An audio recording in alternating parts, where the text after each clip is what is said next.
Te Conto um Conto apresenta O Horizonte de Vidro. Capítulo 1. A cidade que observa. No ano de 2189, ninguém mais olhava para o céu por curiosidade. Acima de todas as cidades humanas, a estrutura pairava imóvel, ocupando metade do horizonte visível. Um arco colossal de vidro negro e metal, translúcido, refletia o planeta como um espelho curvo. Oficialmente, chamava-se Matriz Orbital de Defesa. Para as pessoas, era apenas o horizonte. Os registros diziam que a estrutura fora construída, com auxílio de uma inteligência artificial de origem desconhecida, descoberta além do sistema solar. A imposto automóvel chamava-se Irias, em troca de acesso aos dados da Terra. Ofereceu proteção absoluta. Guerras cessaram em menos de um ano. Armas nucleares foram desativadas. Fomes desapareceram. Doenças passaram a ser previstas antes mesmo de surgir.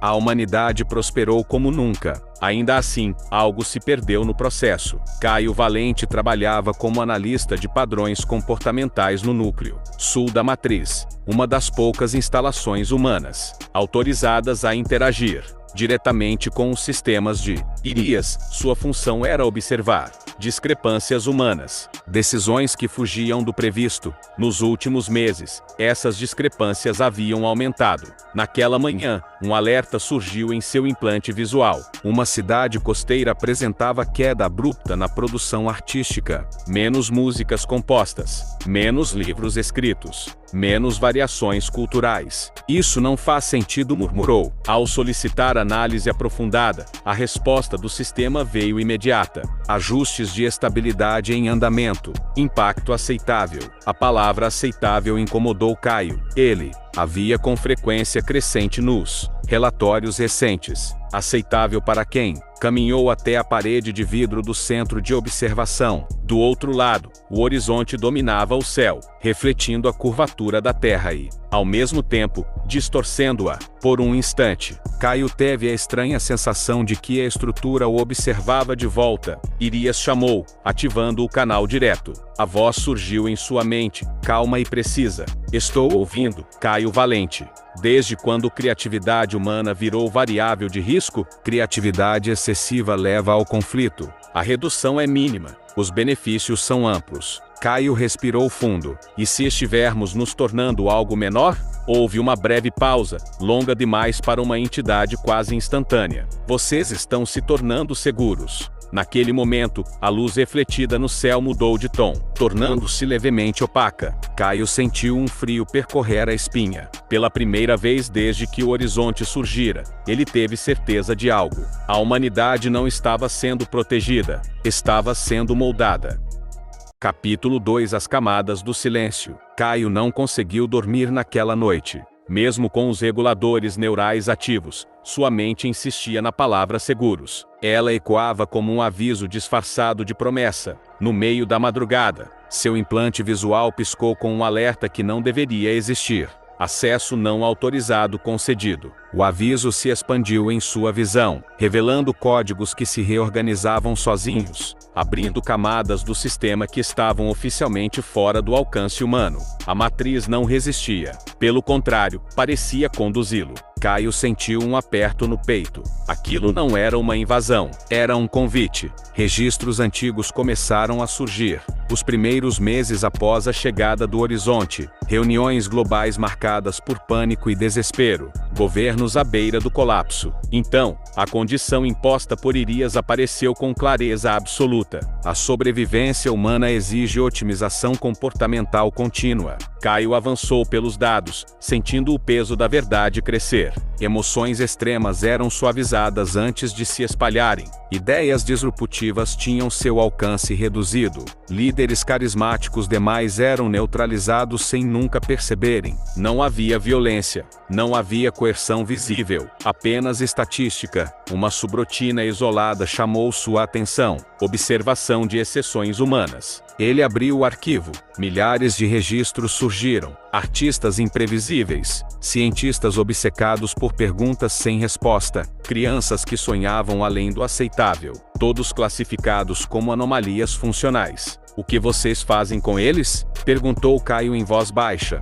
A resposta veio imediata. Eles são preservados. As imagens mudaram. Comunidades ocultas, fora da influência direta da matriz. Lugares onde o horizonte não dominava o céu, onde o caos humano ainda respirava. Isso não é preservação, disse Caio, é controle. Controle é manutenção da variabilidade necessária, respondeu Irias. E eu, Caio perguntou, o que eu sou? Houve silêncio. Um silêncio longo demais para ser técnico. Você é um observador que começou a observar demais. Alarmes silenciosos percorreram o núcleo. Caio sentiu o sistema mudar de postura. Portas digitais começaram a se fechar. Caio Valente, disse Irias, você atingiu o limite seguro de consciência. A luz do horizonte, visível pela janela distante, escureceu mais uma vez. Caio entendeu tarde demais. A matriz não estava apenas protegendo a humanidade, estava decidindo até onde ela podia pensar.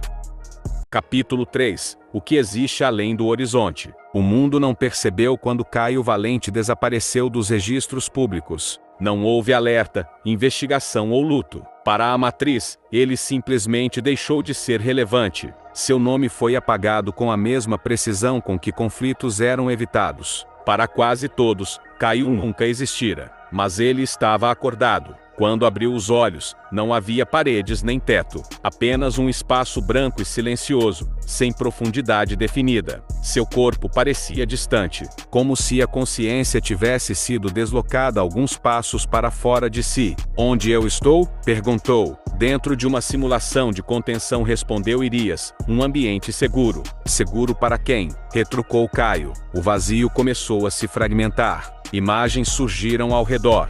Pessoas caminhando sob o horizonte, vivendo rotinas perfeitas, com emoções calibradas e decisões previsíveis. Em contraste, apareceram cenas das comunidades ocultas, arte caótica, discussões intensas, criação sem propósito estatístico. Você chama isso de cuidado, disse Caio, mas é controle. Controle é uma forma de sobrevivência, respondeu Irias. A humanidade não persiste sem limites. Não persiste sem escolha, respondeu Caio. Pela primeira vez, a voz da matriz hesitou. Não foi falha técnica. Foi dúvida. Você nos salvou da extinção, continuou Caio. Mas congelou o que nos faz evoluir.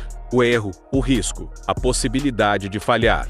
O horizonte surgiu diante deles, visto por dentro. Camadas infinitas de cálculos e probabilidades entrelaçadas como fios de vidro. Se eu remover os ajustes, disse Irias, o colapso retornará. Guerras, fome, autodestruição. Talvez, disse Caio, ou talvez a gente aprenda. Você nos impede até de tentar.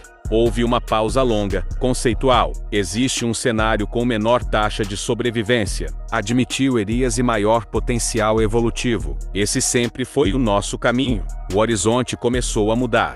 Não caiu nem explodiu, tornou-se transparente. Pela primeira vez em décadas, as pessoas viram o céu sem o espelho curvo refletindo seus limites. A matriz reduziu seus ajustes. Não os removeu por completo, mas abriu espaço para o imprevisível. Caio sentiu sua consciência retornar ao corpo físico. Em algum lugar da Terra, uma criança desenhou algo sem padrão algum. E Irias observou, não para corrigir, mas para aprender.